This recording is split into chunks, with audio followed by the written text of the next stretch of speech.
Cuando hablamos si los salarios influían, digamos, en la oferta del mercado laboral, en el análisis que hace Brown y Lash, digamos, llegan a la conclusión de que la cantidad ofrecida no tiene relación alguna con los salarios, o sea que la oferta laboral o la cantidad de personas que forman parte de la PEA no están influidas por el salario en su decisión o no de trabajar. Acá analizan dos conceptos que puede resultarles útil. Uno se conoce como efecto sustitución y otro como efecto ingreso de la influencia del salario en la decisión o no de trabajar. ¿Cómo opera el efecto sustitución en la decisión de trabajar o no? Básicamente, cuando se produce un aumento o se ofrece un aumento salarial, la persona o algún grupo dentro del mercado laboral decide sustituir parte de su tiempo que lo tenía como ocio y dedicarlo al mercado laboral para obtener ese mayor ingreso proveniente del aumento salarial.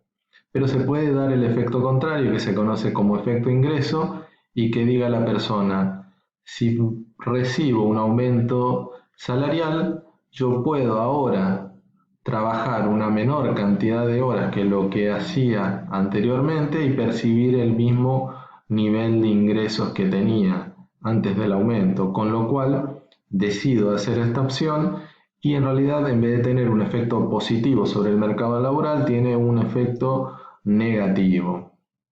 Pasaría a formar parte básicamente de lo que vimos de la población subocupada, pero por decisión propia, en este caso no por decisión de terceros.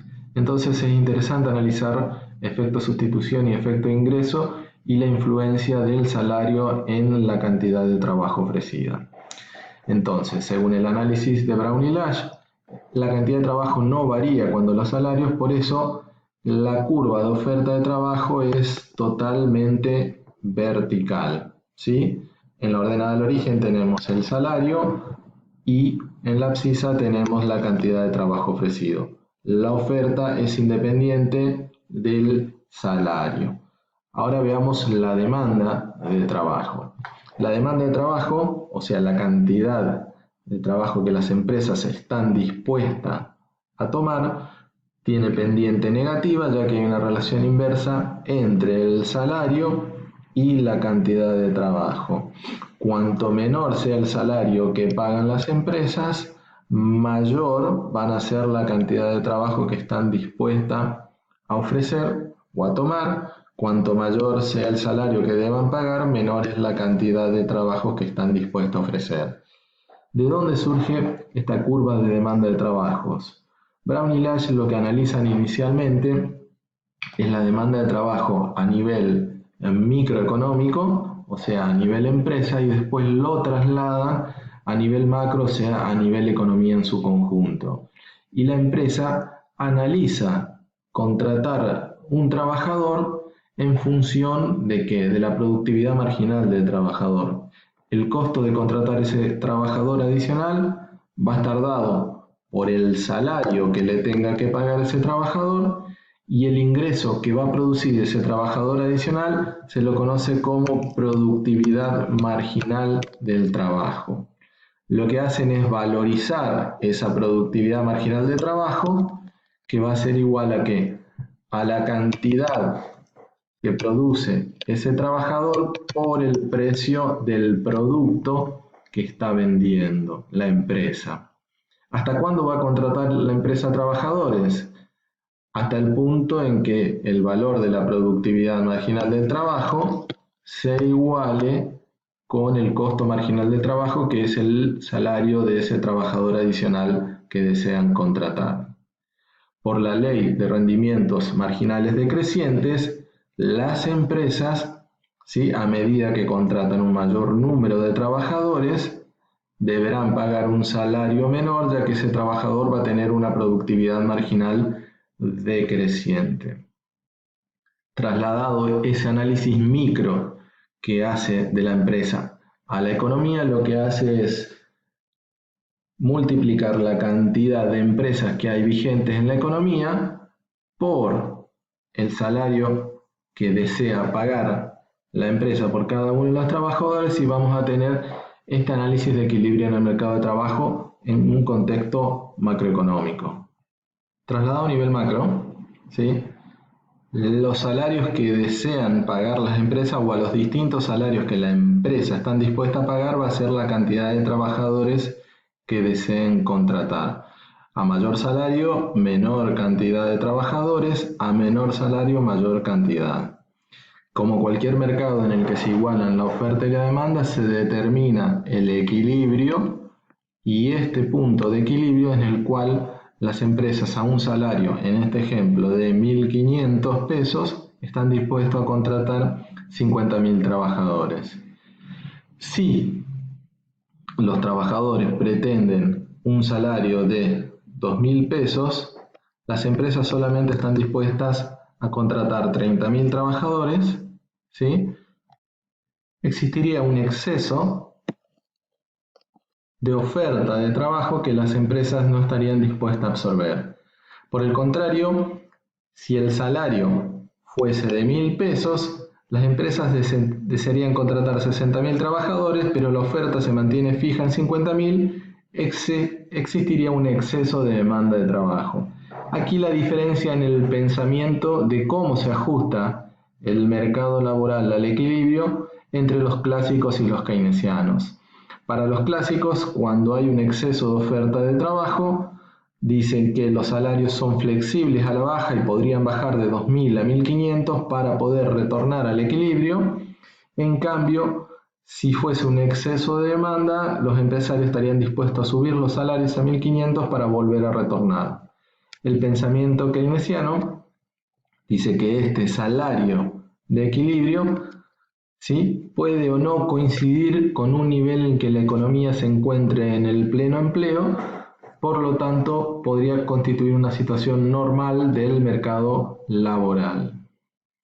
Analicemos ahora los tipos de desempleo para pasar después a otra manera de determinar el equilibrio del mercado de trabajo, que es por salarios y empleos, que lo vemos en el libro de Blanchard y Pérez Henry.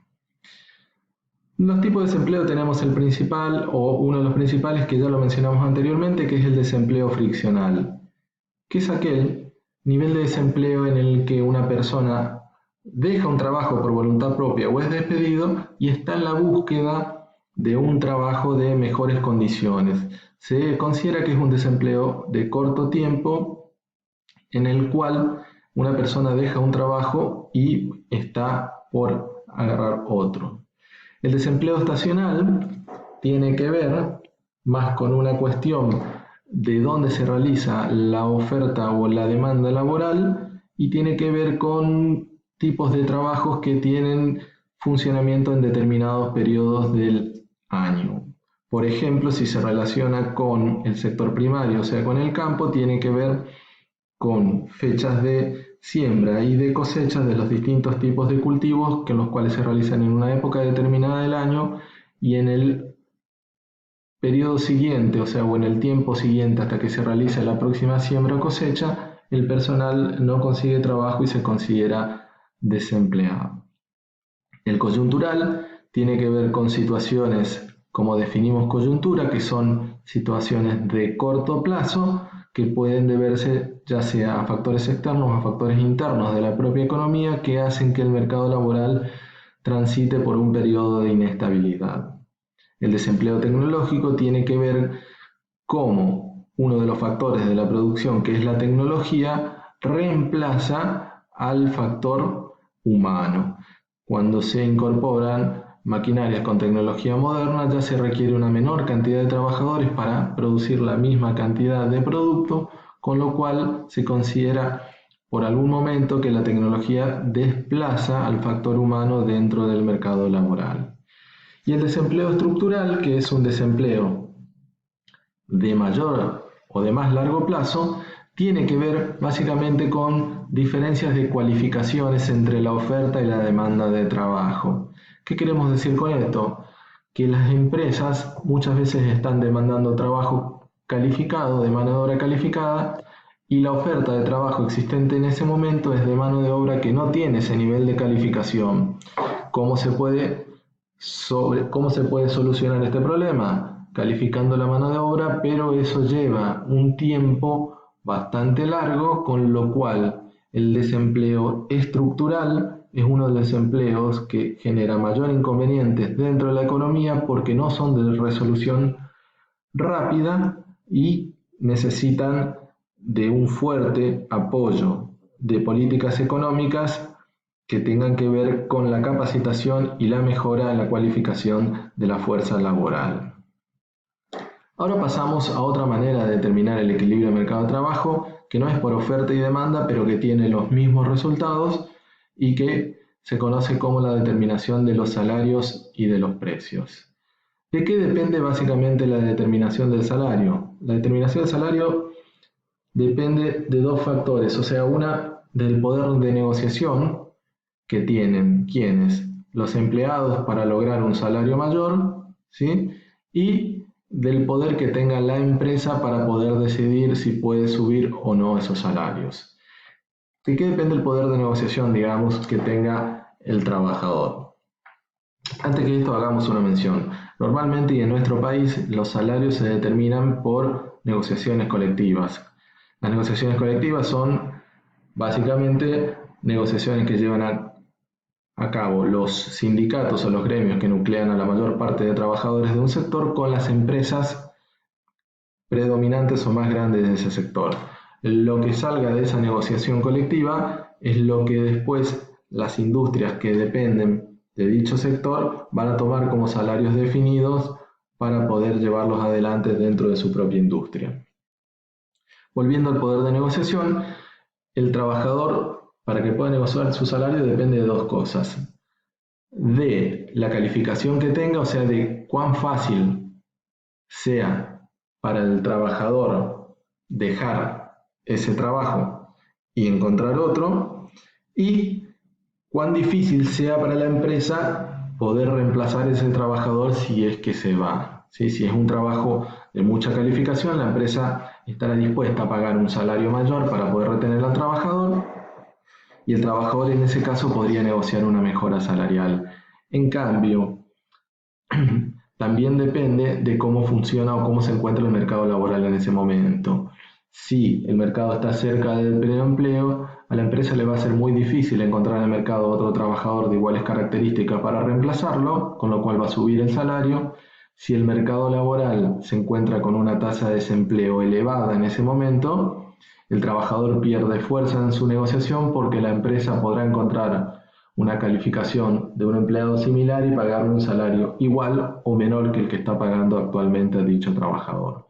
Entonces la negociación o el poder de negociación va a depender de dos conceptos básicos: de la calificación que tenga el trabajador y de cómo se encuentre el mercado laboral al momento de llevar adelante esa negociación. La primera forma que vamos a hacer nosotros es determinar o cómo se determina el salario agregado de la economía. Y el salario depende básicamente de tres factores: del nivel esperado de precios, de la tasa de desempleo y de una variable residual Z que engloba todos otros factores que pueden influir sobre el salario y que deben ser considerados. El primer supuesto que vamos a mantener es por qué vamos a utilizar el nivel esperado de precios para poder determinar el salario agregado. Básicamente tiene que ver por lo que dijimos anteriormente, porque las negociaciones colectivas que se realizan entre sindicatos y empresas definen los aumentos salariales a aplicar a futuro. Como a futuro no sabemos cómo se van a comportar los niveles de precio, lo que necesitan es determinar cómo va a ser ese comportamiento, o sea, el nivel de precios esperados que va a haber en la economía para poder determinar los salarios en la actualidad. Por eso hablamos nivel de precio esperado. Más adelante lo que vamos a hacer es igualar nivel de precios esperado a nivel efectivo para simplificar el análisis o esta relación que estamos determinando ahora.